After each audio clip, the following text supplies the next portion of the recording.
There's a kind of silence that isn't empty. It's not awkward. It's not lonely. It's chosen.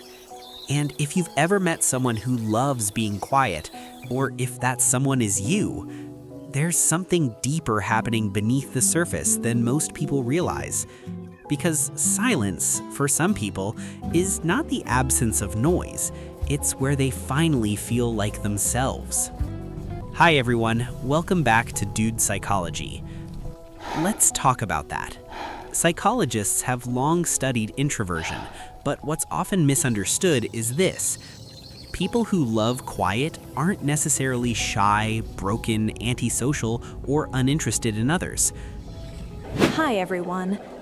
In fact, many of them are deeply observant, deeply feeling, deeply aware. They just process the world differently. While some minds get energized by external stimulation, conversation, movement, sound, quiet-loving individuals often experience the opposite. Too much input doesn't energize them. It overwhelms them. It's like their brain is constantly recording everything. The tone of someone's voice, the tension in a room, the shift in facial expressions that most people miss. And in silence, all of that finally settles. Neuroscience actually supports this. Studies suggest that quiet environments can reduce cortisol levels, the stress hormone, and allow the brain's default mode network to activate. That's the part of the brain responsible for reflection, memory, and meaning-making. So when a quiet person sits alone, not distracted, not performing, not speaking, their mind isn't doing nothing, it's doing everything. It's processing life. But here's where it gets more interesting. People who love quiet often aren't escaping the world, they're filtering it. Think about it. In a loud world, everyone is constantly reacting, talking, posting, responding, explaining themselves before they've even understood what they feel. But quiet people, they pause. They don't rush to fill silence because they're not afraid of it. And that creates something powerful, emotional clarity. They notice things others don't, a change in energy, a hidden discomfort in a conversation, a truth that hasn't been spoken yet but is already felt. That's why many quiet people are described as deep or hard to read. It's not that they have less going on inside, it's that everything is happening inwardly first. And there's another layer people rarely talk about. Many quiet individuals have learned, sometimes unconsciously, that silence is safer than expression. Not always because of trauma in a dramatic sense, but because life taught them something subtle. Speaking too quickly can lead to misunderstanding. Expressing too much can lead to judgment. Being loud can attract the wrong kind of attention.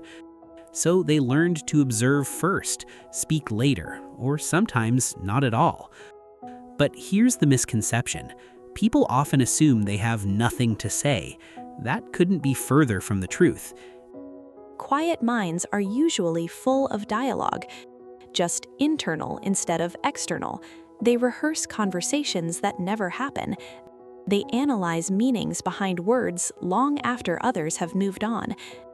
They remember details people forget within seconds, and when they do speak, it often matters. Because they're not speaking to fill space, they're speaking because something inside them has reached enough weight to become words.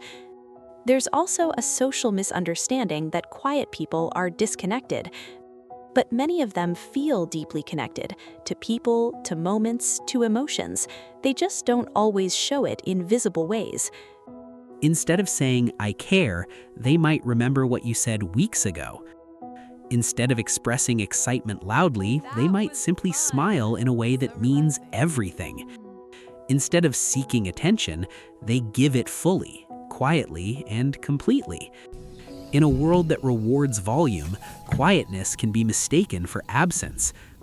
But it's not absence, it's depth without display. And maybe the most important truth is this. People who love being quiet are not trying to withdraw from life. They're trying to experience it without distortion. Without noise drowning meaning, without performance replacing authenticity, without speaking just to be heard. They are, in many ways, protecting something fragile and rare in themselves, a mind that still belongs to them.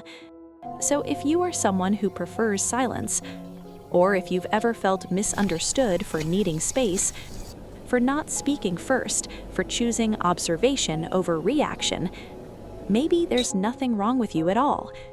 Maybe your quietness is not emptiness. Maybe it's attention, awareness, depth. And in a world that rarely stops talking, that kind of silence isn't empty.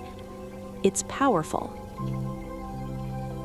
I used to think something was wrong with me because I didn't feel the need to talk all the time. In group conversations, I'd often just sit there, listening, watching, feeling everything. And people would say, "Why are you so quiet?" Like silence needed an explanation. But over time, I realized I wasn't empty in those moments. I was full of thoughts, patterns, emotions I was trying to understand before turning them into words. Some of my clearest insights about people didn't come from speaking. They came from staying quiet long enough to really see them. And honestly, I've started to value that part of myself, the part that doesn't rush, the part that doesn't perform. So if you're like this too, maybe your silence isn't something to fix. Maybe it's something to trust. Thanks for being here with me. And if this felt a little too real, you can stay quiet or share your thoughts below.